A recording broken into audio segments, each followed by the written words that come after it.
Assalamu alaikum wa rahmatullahi wa barakatuh. Bienvenue sur Opération Firdaus. On se présente. Moi, c'est Khadija. Et moi, c'est Mariam. Deux amis dont le début de parole est plus élevé que la norme et on a décidé de le mettre à profit et d'aider à notre échelle la communauté musulmane. Notre objectif est simple, éveiller les consciences. On va traiter ensemble de différents sujets qui englobent notre quotidien afin de te et de nous pousser à la réflexion sur nos pratiques religieuses, nos manières de penser et d'atteindre le Firdaus, Inch'Allah. Donc, comme tu l'auras compris, le podcast s'adresse à toute personne qui aime Allah et son messager, toute personne à la recherche de l'excellence et qui souhaite être meilleure que la veille. Vous êtes toutes et tous les bienvenus. Ce podcast sera à l'image de notre relation amicale, à savoir bienveillant, chaleureux, détente, compréhensif, authentique et en quête d'apprentissage. Nous sommes toutes et tous dans le même bateau, alors sachez que le bien que l'on se souhaite, on vous le souhaite aussi. On te souhaite une belle écoute, Inch'Allah.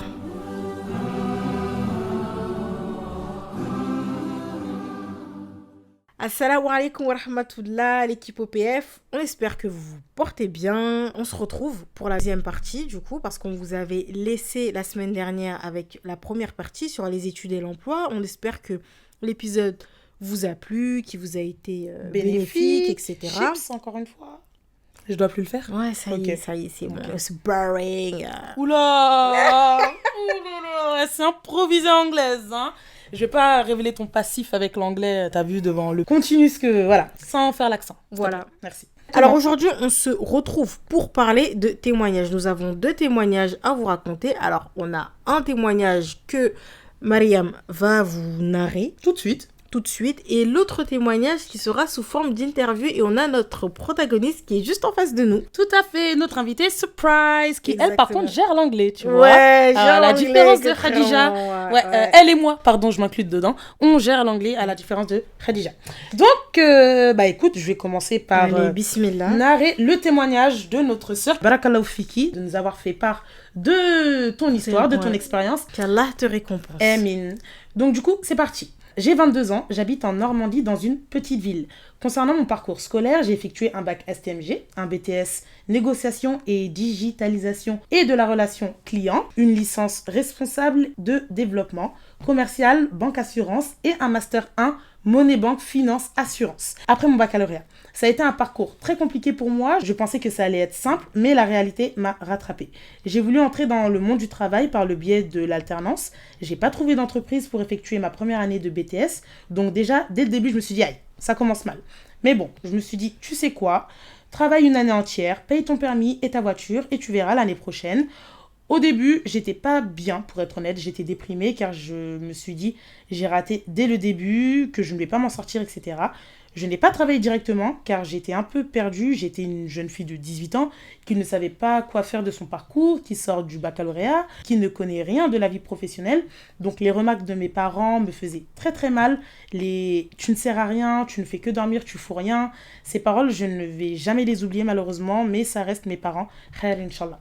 Je sais qu'ils peuvent être maladroits dans leur dire, donc je ne leur en veux pas. J'ai donc commencé à travailler à l'usine pendant 6 mois de nuit pour financer mon permis de conduire et mon véhicule, chose faite, alhamdoulilah.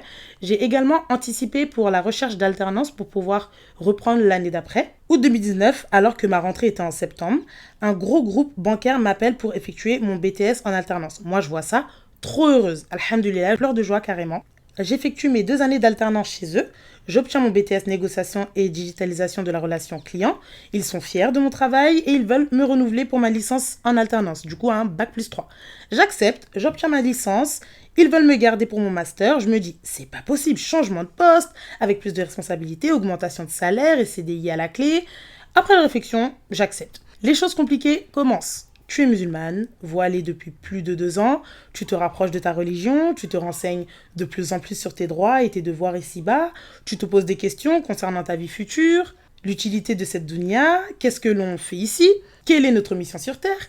Une grosse rétrospective a été faite lors de ma 2e année de BTS, plus précisément lors du confinement mars-avril 2020. Vient le moment où je tombe sur une vidéo du riba que je regarde et clairement je tombe des nues car c'est mentionné noir sur blanc avec preuve que le musulman qui effectue riba déclare la guerre contre Allah. Riba, c'est l'intérêt usuaire. J'ai également eu quelques remarques de personnes qui me disaient que c'était haram de travailler en banque, mais j'y prêtais pas vraiment attention. J'effectuais des prêts immobiliers aux clients. C'est moi qui étais en bas de l'échelle, qui fournissais les offres de prêts aux clients.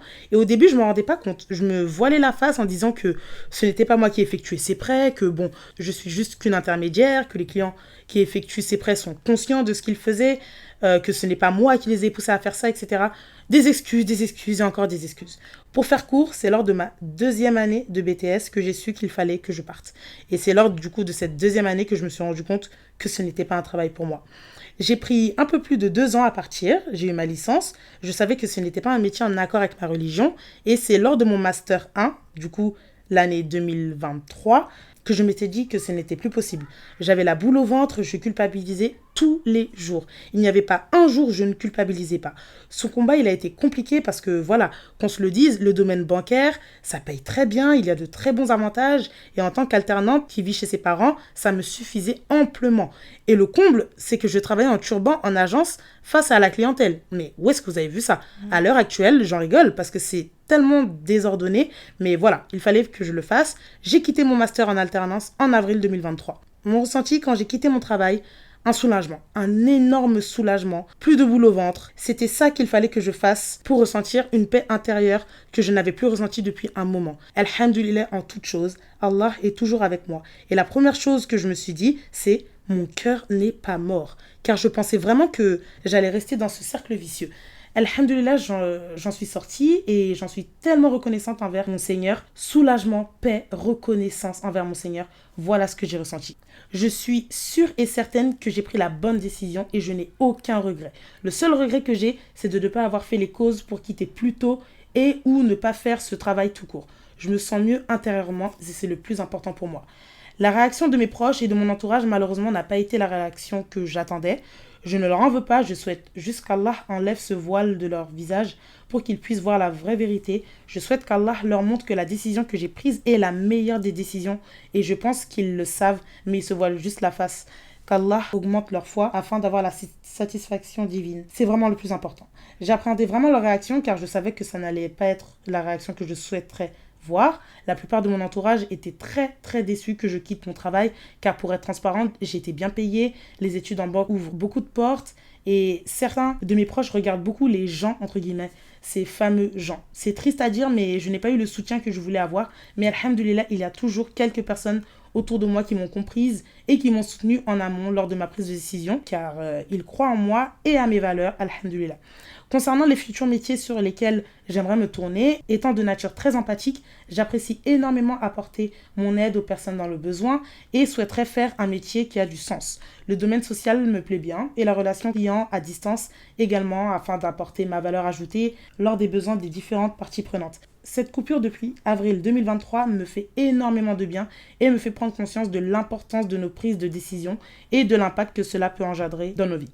Un conseil pour mes sœurs qui sont dans un cas similaire, mes sœurs, invoquez, faites les causes. Allah facilite, mais les causes, c'est nous qui les faisons. Soyons sincères dans nos démarches, montrons à notre Seigneur que nous sommes fortes et que l'on peut combattre notre nefs. Mes sœurs, jamais je pensais que j'allais réussir à faire cela.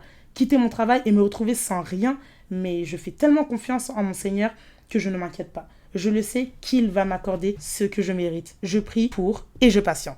Fin du premier témoignage. Waouh, voilà. Franchement, un témoignage hyper touchant, hyper marquant. On en tire énormément d'enseignements, notamment le tawakkul, la confiance en Allah qu'elle a eue et le fait qu'elle n'a pas été aveuglée par cette dunya, en fait, par la richesse. Elle l'a bien expliqué, qu'elle a travaillé du coup dans le domaine de banque, finance et que c'est un métier qui rapporte, entre guillemets, de l'argent. Elle a parlé des payes, etc. Mais ça ne l'a pas aveuglée. Elle a vraiment mis en avant sa religion, son amour pour Allah, son créateur. Et la raison pour laquelle elle était sur cette vie, sur cette terre. Ouais, exactement. Et quitter, en fait, un Master 1, un Bac plus 4, franchement, il faut le faire. Faut le faire. Franchement, il faut le faire. Bac plus 4. Il faut vraiment avoir confiance en Allah pour quitter et savoir que derrière, c'est beaucoup mieux qui nous attend, en fait. C'est ça.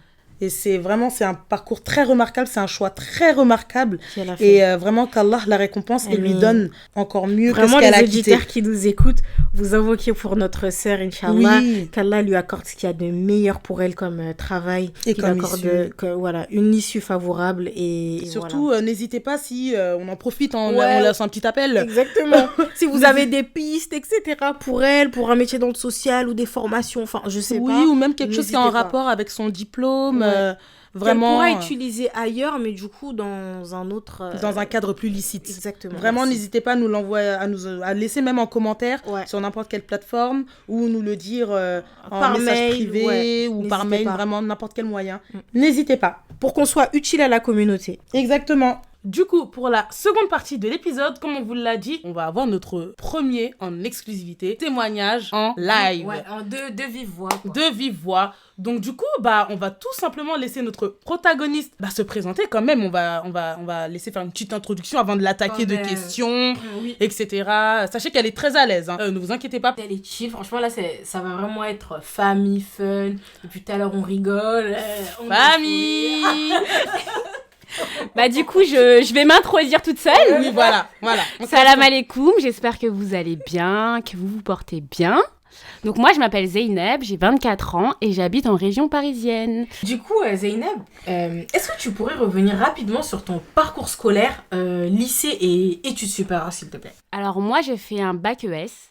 Ensuite, je me suis dirigée vers une licence économie. Et après ça, je me suis dirigée vers une filière contrôle, comptabilité et audit. Donc j'ai fait licence et master. Ce qu'il faut savoir, c'est que pour moi, l'école, ça a toujours été hyper important. J'ai toujours été très studieuse. Ma philosophie de vie, à l'époque, c'était pour réussir dans la vie, forcément, ça passe par l'école. Pour moi, je pensais que la réussite, forcément, c'était lié à avoir de bonnes notes, à faire une filière un peu d'excellence, entre guillemets. Un peu comme nos parents. Exactement, c'est ça qui... Voilà. Médecine, avocat, Oui, Voilà. ingénieur, voilà, les trucs comme pompier, ça. Voilà, tête d'affiche. tête d'affiche, Exactement. les mainstream. Exactement. Ça va, tu vas t'arrêter. On te laisse, pardon. Ouais, bah, Non, ouais, tu vas parce que, t'habituer à nous. On te Ouais, laisse, parce que j'arrive pas à en placer une. Non, pardon. Pardon, excusez-moi, je me discipline. Bon, allez. Alors, j'ai entrepris des études dans la comptabilité et l'audit, tout simplement parce que dès ma première année de fac, je savais déjà ce que je voulais faire. Je voulais devenir auditrice. Et donc, forcément, j'ai fait mes études en fonction du métier que je voulais. J'avais mes plans et j'aurais jamais pensé que ça allait se passer autrement. Tout simplement parce que tout était réuni, en fait, pour que j'atteigne mon objectif.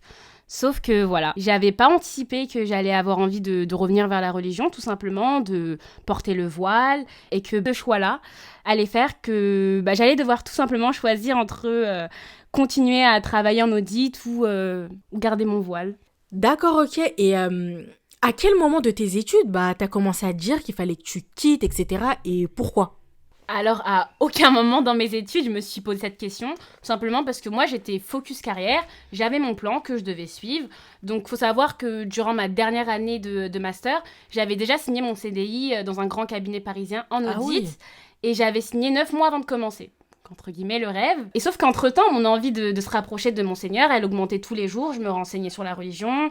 Et j'avais aussi envie de porter le voile, tout simplement. En fait, ça fait partie du cheminement. Oui, c'est la suite logique. Bah ouais, j'étais toute contente parce que j'étais fière de moi, j'avais terminé mes études, j'avais décroché le travail que je voulais. Et puis, je me suis dit que j'allais pas choisir entre porter le voile ou renoncer à l'emploi que j'avais trouvé parce que je trouvais ça un peu injuste. Et du coup, ce que je m'étais dit, c'est que, allez, tu l'enlèves en entrant, tu le remets directement après.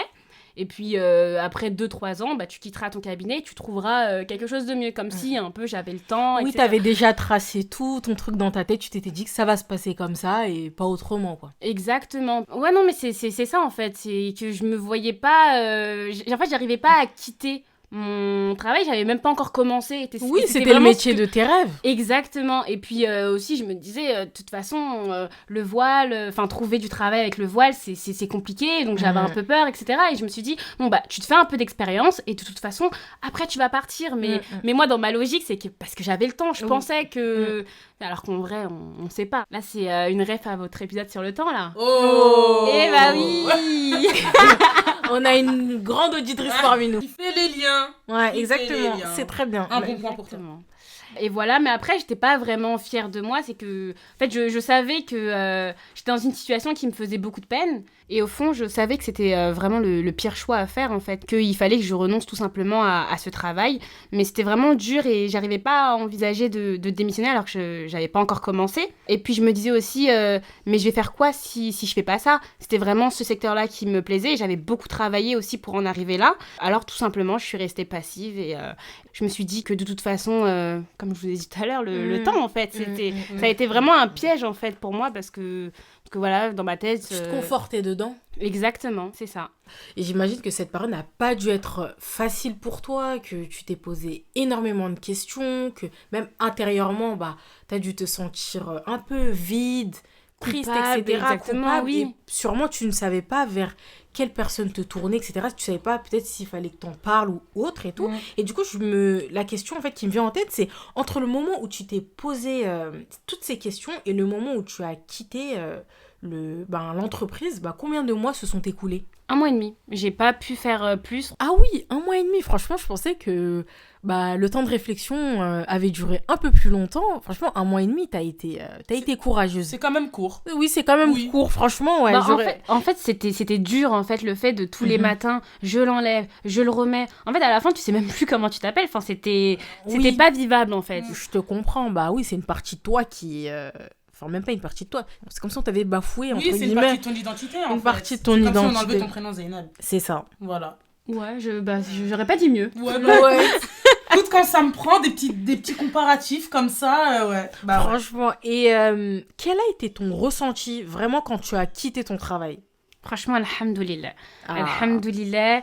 J'avais beaucoup de colère quand même parce que, encore une fois, moi je trouvais ça injuste. Et il faut savoir aussi que mes craintes par rapport au voile, ça a toujours été le fait de ne pas trouver du travail. Pour moi, c'était vraiment un frein parce que, comme je l'ai dit au début, moi je voyais beaucoup de filles qui portaient le voile et qui étaient rejetées par certaines entreprises. Et j'avais peur que ça m'arrive aussi.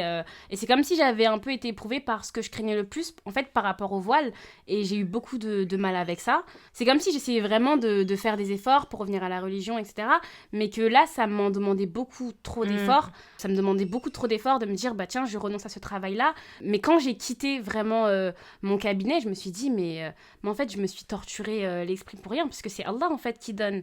C'est lui qui décide. Tu as une magnifique réflexion. Excuse-moi, je te coupe, mais tu as une magnifique réflexion et prise de conscience, en fait. Allah, il t'a donné ça pile poil au bon moment. Je sais pas si tu te rends compte, en fait. Oui, parce que là, t'es en train de témoigner, mais tu te rends pas compte. Oui, mais parce que c'est énormément de sœurs, en fait, qui traversent ces périodes où justement, elles sont tiraillées entre le fait de retirer leur voile, continuer le travail, se dire que la religion est plus importante, mais étudier aussi. Enfin, c'est quand même 2 poids, 2 mesures, mais pas très éloignées non plus. Exactement. C'est très délicat comme situation. Exactement. Et en fait, c'est pas facile. On se rend compte que c'est vraiment une histoire de tawakkul dans ça. Mais c'est ça, en fait, parce que si Allah, en vrai, il l'avait décidé, je serais restée dans mon cabinet, le voile, j'aurais pu le mettre. Mais en fait, c'est que c'était pas pour moi et que Allah, il avait un autre plan pour moi et que je devais l'accepter et quitter ce cabinet et de pas me dire... En fait, moi, quand je suis partie, vraiment, je me suis dit, mais en fait, c'est pas Monsieur Y qui décide, en fait, c'est Allah. Si vraiment il l'avait décidé, mais de ce cabinet-là, à l'heure d'aujourd'hui, j'y serais encore avec mon voile. Vraiment, takbir, Mariam. Allahu Akbar. Vraiment. Allahu Akbar. Mais sérieusement, et est-ce qu'après avoir quitté, tu t'es directement tournée vers l'audit aussi? Tu t'es dit que si tu as ta chance en audit de travailler avec ton voile, ou tu t'es redirigée vers d'autres branches? Oui, que tu t'es complètement réorientée, quoi. Ouais, tu t'es dit que c'était mort, quoi. Fallait que tu termines dans un autre métier. J'ai beaucoup discuté avec des sœurs aussi qui étaient dans le même domaine que moi et on en était toutes venues à la même conclusion, c'est que en audit, c'est compliqué. Très très compliqué de travailler avec son voile et je savais que j'allais manger que des refus malheureusement, même si aujourd'hui si dans 2-3 ans je sais pas, ou même demain, enfin je sais pas, mais si un jour j'ai l'occasion de refaire de l'audit, ça sera avec mon voile, mais pour l'heure c'est vrai que le domaine de l'audit c'est compliqué de travailler avec le voile parce que c'est un travail où on est énormément en contact avec la clientèle, où on se déplace beaucoup, donc ils sont un peu réticent par rapport au voile. Ouais. Après, bon, j'ai pas testé tous les cabinets, donc parce que je veux pas cracher dans la soupe. Exactement, et je veux pas non plus en désespérer une sœur qui écoute et qui fait actuellement des études en audit. C'est ça. Oui, c'est sûr. Non. Tout est possible. Exactement. Oui, exactement, j'ai pas fait tous les cabinets, mais c'est vrai que moi, je me suis dit que à côté de l'audit, l'expertise comptable, ça me plaisait aussi. Et je me suis dit, en soi, mon master, c'était un master audit et comptabilité, donc je pouvais aussi switcher en expertise comptable, et c'est des métiers qui se ressemblent de toute façon. Donc, ça a été ma décision, et aujourd'hui, alhamdoulilah, je suis contente. Je travaille dans un cabinet d'expertise comptable, c'est bien ça? Exactement. Avec ton voile? Avec mon voile. Ça, c'est vraiment la preuve du tawakkul ala Allah. Je sais pas si vous vous rendez compte. Là, elle s'est battue, et puis, c'est-à-dire qu'elle a trouvé un métier en accord avec ses valeurs et ses principes. Et ça rejoint, en fait, tout ce qu'on disait la semaine dernière dans l'épisode. Trouver un métier qui rejoint tes valeurs et tes principes. Et quelle a été la réaction de tes proches, de ton entourage, quand tu as quitté ton cabinet d'audit? Est-ce que tu as appréhendé aussi leur réaction? Et aussi, une deuxième question, quelle a été leur réaction quand tu as trouvé un travail, du coup, avec ton voile? Moi, je suis née dans une famille pratiquante, donc alhamdoulilah, pour eux, ils m'ont tous soutenue, ils étaient même tous contents quand déjà j'ai annoncé que je voulais porter le voile. Ils étaient contents, donc après c'est vrai que moi je me confiais aussi à mon frère, à des amis aussi, par rapport au choix que je voulais faire.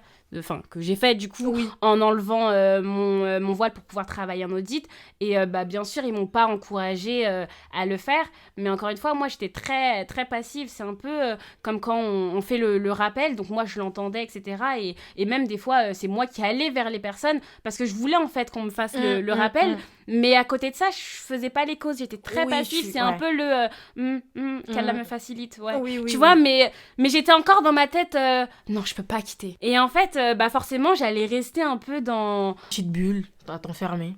Exactement, et j'allais continuer à être malheureuse parce que, encore une fois, je me sentais très coupable, je me sentais hypocrite aussi, me dire que là, tu l'enlèves, tu le mets, etc. Enfin, tu vois, c'est pas logique, tu joues un peu sur deux tableaux, là. Ouais. Il faut vraiment pas. Mais c'est ça, et c'est principalement ce qui fait en général le mal-être chez les sœurs qui se retrouvent dans ces situations-là. C'est ça, on comprend parfaitement. Si je comprends bien, c'est que tu as eu une famille et des amis qui ont été présents. Aussi, je pense que ça t'a un peu conforté aussi dans ton choix, parce que aussi, c'est pas facile quand on a la pression familiale derrière. C'est ça. Par exemple, toi, tu fais ton master, tu as ton bac+5, tu es musulmane, tu arrives et tout dans un cabinet, comme tu as dit, qui était réputé, etc. Et surtout, tu as les compétences. Oui, tu as les compétences, mais ensuite, là, tu vois, c'est par rapport au voile, mais j'ai pas besoin de mon voile pour travailler. Enfin, c'est pas mon voile qui va définir que je suis une bonne ou une mauvaise auditrice. C'est que le diplôme, je l'ai, les compétences, je les avais. Et puis même en partant, il y a des collègues qui m'avaient dit mais c'est dommage parce que tu faisais du bon boulot, ça faisait un mois que t'étais là, mais on sentait vraiment que t'étais motivée. Oui, j'étais motivée parce que j'aimais ça. Forcément. C'est clair. Mais c'est pour ça, encore une fois, que je disais, il y a des toi, tu as eu le soutien de ta famille, alhamdoulilah, de tes amis, mais il y a des personnes, tu t'imagines, t'as un poste comme ça, et ensuite, un coup, tu dis, non, j'arrête parce que je peux pas porter mon voile.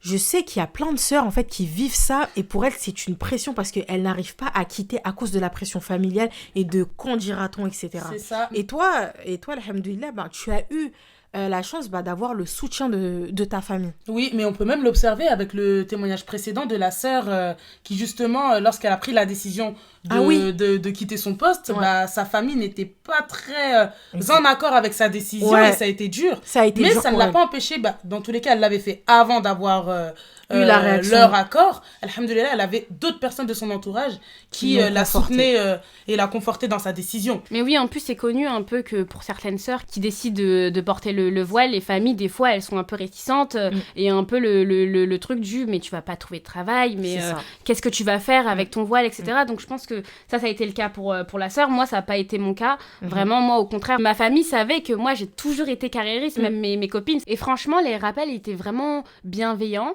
Pour vous donner un exemple concret, vous voyez quand on vous faisait le rappel, que ce soit par rapport au voile, par rapport à la salate, etc., et que dans vos têtes, vous n'êtes pas encore prêt, je sais pas, émotionnellement, ou peut-être que vous n'avez pas encore compris cette partie-là de la religion, et donc du coup, vous accueillez le rappel de manière... Enfin, ça vous dérange pas qu'on vous le fait, vous frustrez pas d'entendre le rappel, mais en fait, vous êtes passive, et je pense que moi, j'avais pas du tout compris l'importance déjà du voile. Il y avait des points aussi au niveau de la religion que je devais revoir, en fait. je devais reprendre de la base, en fait. Parce que j'avais cette envie de cheminer, etc., de me rapprocher de mon Seigneur, mais il y avait des choses que j'avais pas compris. Ça veut dire que déjà, j'avais du mal à quitter mon cabinet.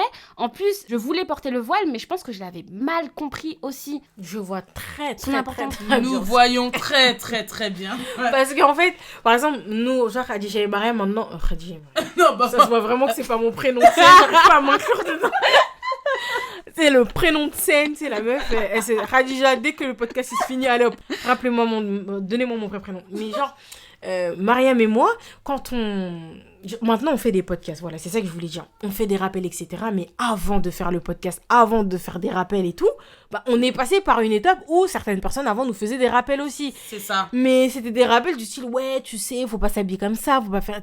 C'était des rappels bienveillants. En fait, la personne, elle partait après, ça y est, mais ça sortait de ma tête. J'ai dit, mais qu'est-ce qu'elle me raconte, genre. En fait, tu disais, mais plus tard. De toute façon, plus tard, je vais ouais, le mais faire. t'inquiète, Eh, vas-y, je vais ils le sont faire. trop pressés. Oui, c'est ou, ça. tu vois, non. En Alors, fait, on avait trop l'impression que c'était quelque chose on a vu... qu'on pouvait contrôler, Ouais. qui avait besoin de raisons particulières, en fait, pour passer le cap. Genre, que ça soit les études ou qu'importe où on se trouvait, bah, comme on l'avait dit, hein, des excuses plus insensées les unes que les autres.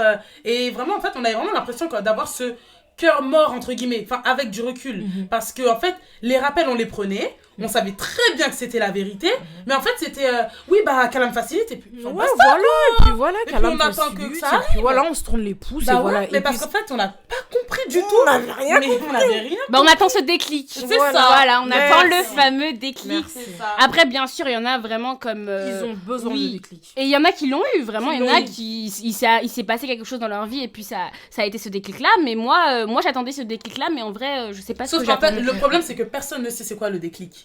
C'est, en fait, c'est quoi le déclic? Moi non plus, Genre, aujourd'hui. tu veux faire un cours théorique à quelqu'un qui apprend l'islam, etc. Oui, pour porter le voile, il faut un déclic. Mais maintenant, comment expliquer c'est quoi le déclic à cette personne? Il n'y a pas de déclic, Il n'y a en pas fait. de déclic. C'est n'importe quelle grosse épreuve de leur vie. D'autres, Ouais. c'est juste, ils se rendent compte, bah, c'est une obligation et puis basta.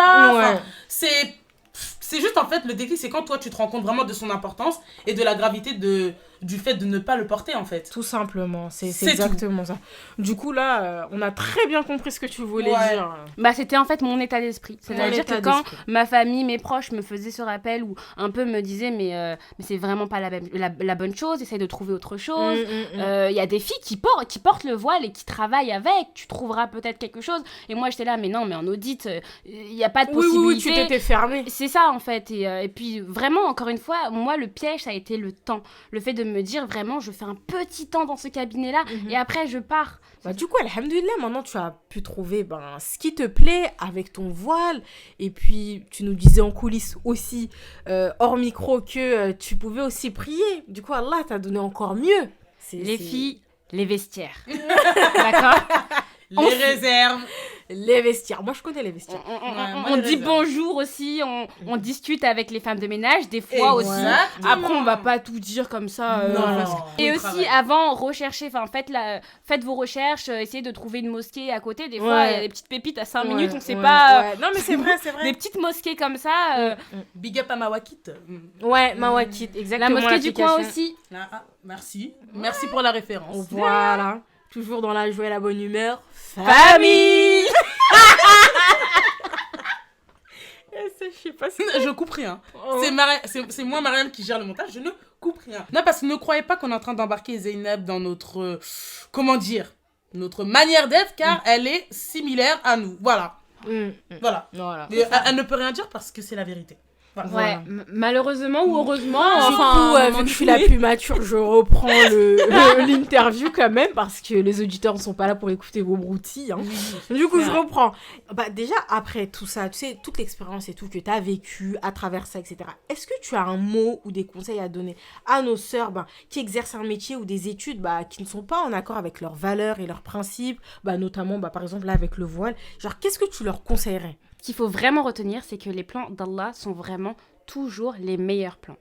Et que peu importe l'épreuve que l'on traverse, il faut toujours revenir à Dieu. C'est lui qui nous a créés, c'est lui qui sait ce qui est de mieux pour nous, mieux que nous-mêmes. En tout cas, moi, c'est ce que j'ai appris par rapport à ce que j'ai traversé.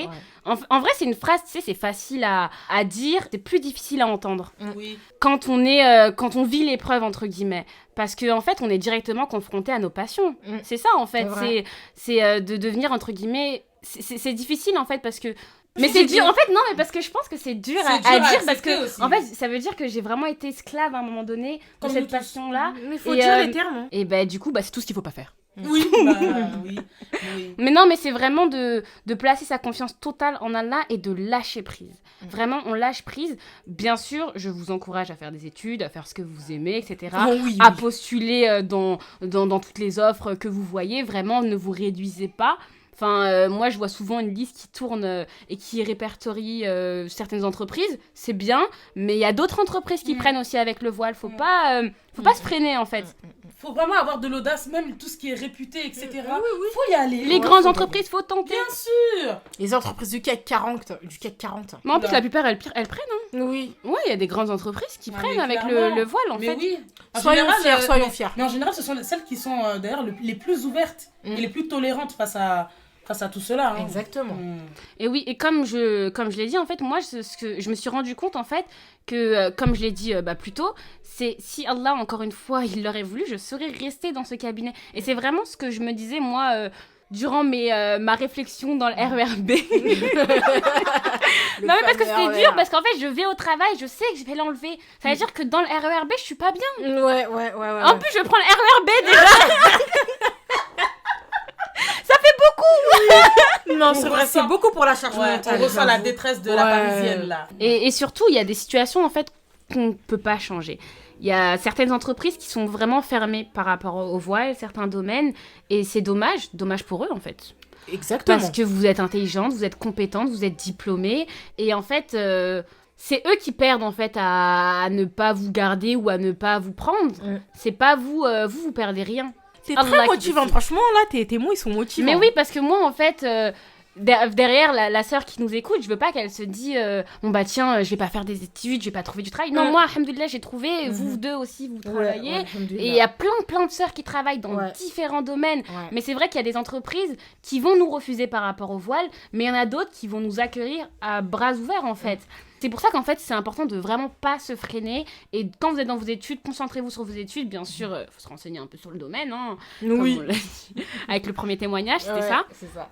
Donc on s'enseigne sur le domaine, mais il faut pas se freiner, en fait. Et Allah, il nous accordera ce qui est le mieux pour nous, tout simplement. C'est ça. En fait, je pense que vraiment, quand on est dans ce genre de situation, il faut vraiment s'armer de patience, tawakkul et d'audace, en fait. Bon, bah, du coup, j'en profite pour vous annoncer les membres de ma famille qui se trouvent derrière, hein, les enfants. Si vous les entendez crier, tout, c'est normal. On leur a dit à maintes et maintes reprises, voilà, de se calmer, mais vous connaissez les enfants, voilà. On fait du babysitting aussi à mi-temps. Exactement, c'est le rôle de la femme musulmane.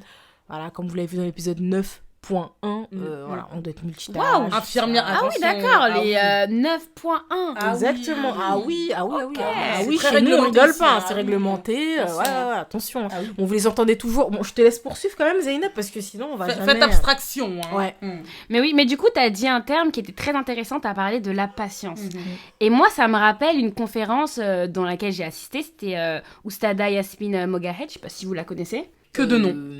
Moi, je la connais pas de nom, non. Bah, elle a fait une conférence il y a pas longtemps à la grande mosquée de Massy. Oui. Et c'était hyper intéressant. Et elle, justement, elle nous rappelait les mythes par rapport à la patience. Et elle avait utilisé des métaphores, un peu comme ça, là, je vais vous les dire. Donc, la première métaphore par rapport à la patience, c'était de dire que, en fait, la patience, ça veut pas dire boire du poison et continuer à sourire comme si de rien n'était, comme si on n'était pas en train de mourir à l'intérieur, en fait. Et la deuxième métaphore, c'était vraiment dire que la patience, ça veut pas dire rester dans une maison, par exemple, qui brûle, sans rien faire, sans prendre passif, aucune action. quoi. Exactement, une maison qui brûle, on sort, tu vois, on n'y reste pas. Et en fait, en gros, ce qu'elle voulait dire, que en fait, il faut vraiment faire les causes, bien sûr en respectant les limites fixées par notre Seigneur, mais que la patience, c'était pas de rester passive face à l'épreuve, mais plutôt se dire, en fait, si je peux pas changer une situation, alors je l'accepte, même si c'est dur, par exemple... le décès d'un proche, c'est quelque chose qu'on ne peut pas changer. Il faut l'accepter et s'armer d'une belle patience, même si ça reste une épreuve qui est compliquée. Par exemple, pour le cas de l'entreprise et du voile, c'est de se dire ok, cette entreprise, elle m'a refusé, ok, c'est pas grave, je vais continuer à postuler et puis je vais envoyer 500 CV, je sais pas, je vais vraiment me battre, entre guillemets, et m'armer de patience en me disant je respecte l'obligation qui a été fixée par mon Seigneur, je continue, je vais trouver un travail, mais ça va être à mes conditions, c'est-à-dire le voile. On se focalise un peu plus sur le voile, mais se dire que si l'entreprise ne veut pas de moi avec mon voile, bah, je délaisse cette entreprise-là. C'est pas pour autant, en fait, que je vais pas trouver une autre entreprise, que je baisse les bras, en fait. Non, c'est continuer à se battre, oui. Surtout, je sais que c'est facile à dire et c'est compliqué à mettre en pratique, entre guillemets. Se dire aussi que on place notre confiance en Allah, Inch'Allah, et on s'accroche de toutes nos forces vraiment à ce lien qu'on a avec notre Seigneur. C'est très très important parce que Allah en plus il nous dit dans la sourate Ad-Duha verset 6, ton Seigneur ne t'a ni abandonné ni détesté. Allah il est avec nous. D'ailleurs il y a même dans la sourate Taha où il y a un verset où Allah il nous dit ne craignez rien, je suis avec vous, j'entends et je vois. Et moi ça c'était vraiment la sourate Ad-Duha par exemple, c'était vraiment une sourate que j'écoutais tout le temps.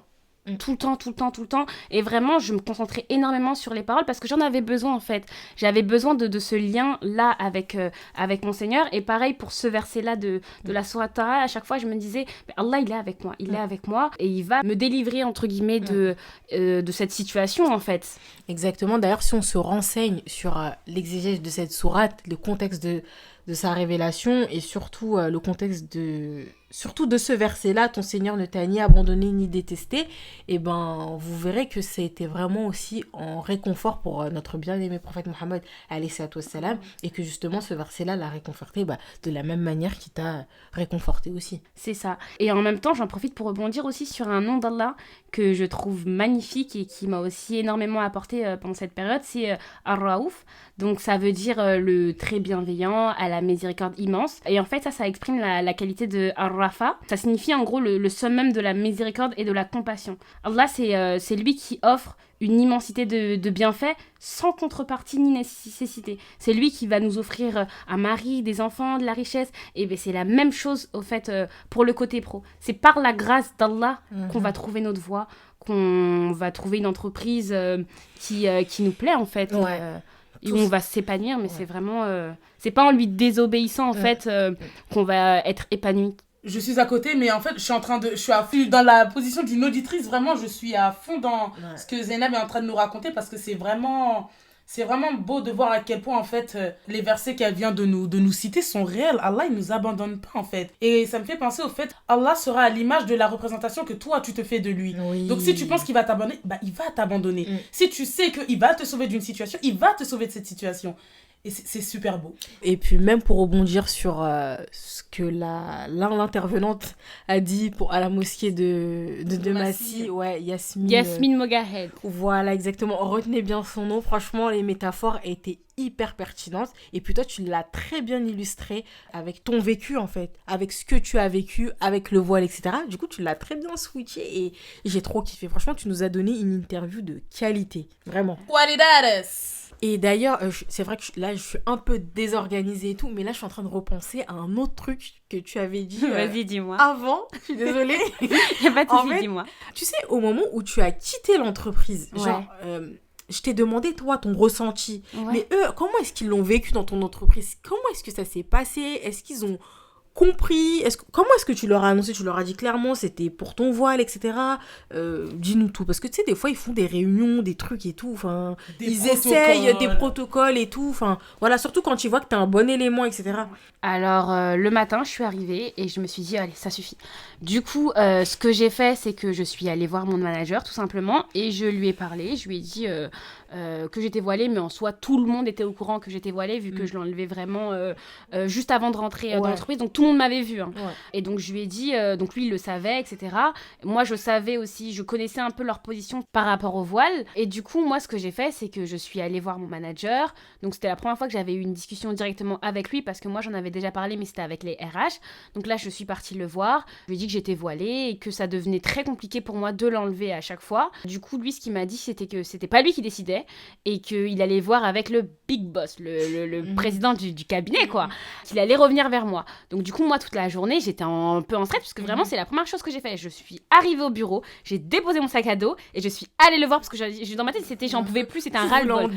C'est ça. Vraiment, j'ai même pas allumé mon ordinateur, j'ai posé. En fait, je me suis assise, je me suis relevée, je me suis dit non, c'est trop, c'est bon. Je vais aller lui dire, etc. Et puis s'il me dit non, bah tant pis, je vais partir. Et du coup, en fin de journée, ils m'ont m'ont convoqué dans le bureau du coup du président.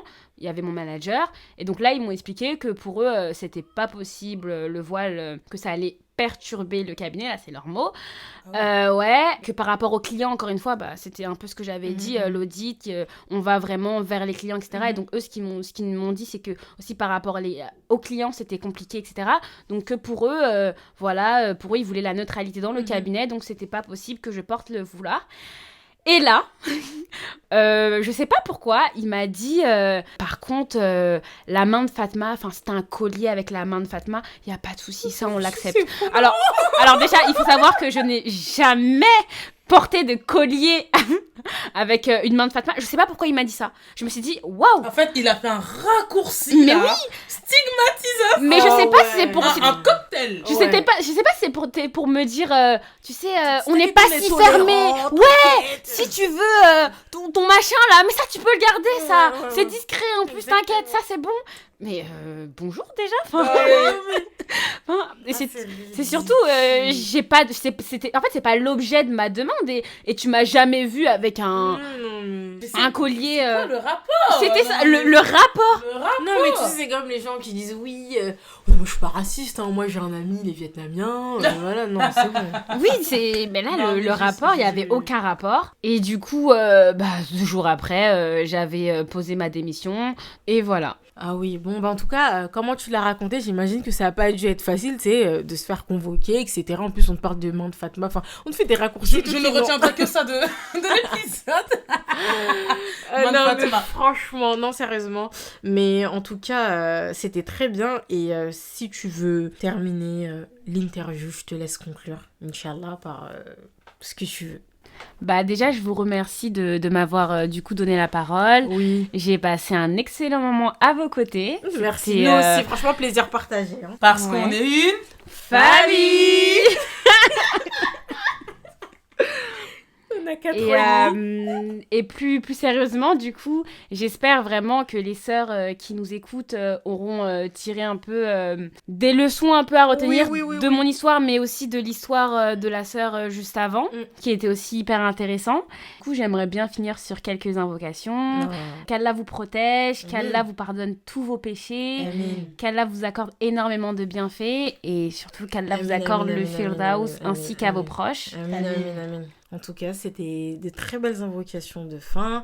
Nous aussi, ça a été un plaisir de te recevoir en tant que première invitée. Hein. Quel honneur. Quel honneur. Franchement, ça s'est hyper bien passé. On est très contente. On espère que ça aura plu à nos auditeurs. En tout cas, on n'en doute pas une seconde.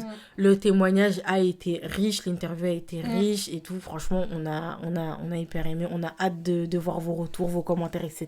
C'est ça. On espère vraiment que, en tout cas, vous pourrez tirer toutes les leçons à prendre de cette interview et vraiment qu'Allah te récompense toi Zeynep pour ta bonne humeur, pour toutes les leçons que tu nous as apportées et c'était très très enrichissant. C'est vraiment et même pour des personnes qui travaillent comme nous quoi. Oui, vraiment. C'est vrai parce qu'en plus ça n'a pas été vraiment facile entre guillemets parce que c'est la première fois qu'on se prête à cet exercice d'interview. On espère que ça vous a plu en tout cas. Hein.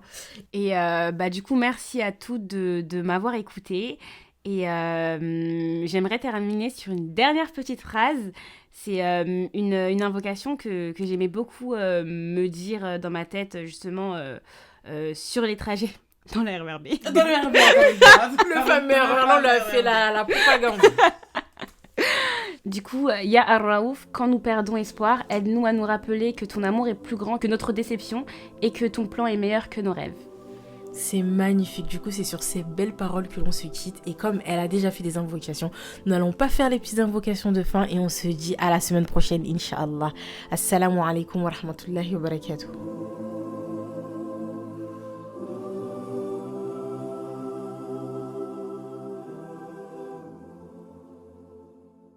كنتم خير أمة أخرجت للناس تأمرون بالمعروف وتنهون عن المنكر وتؤمنون بالله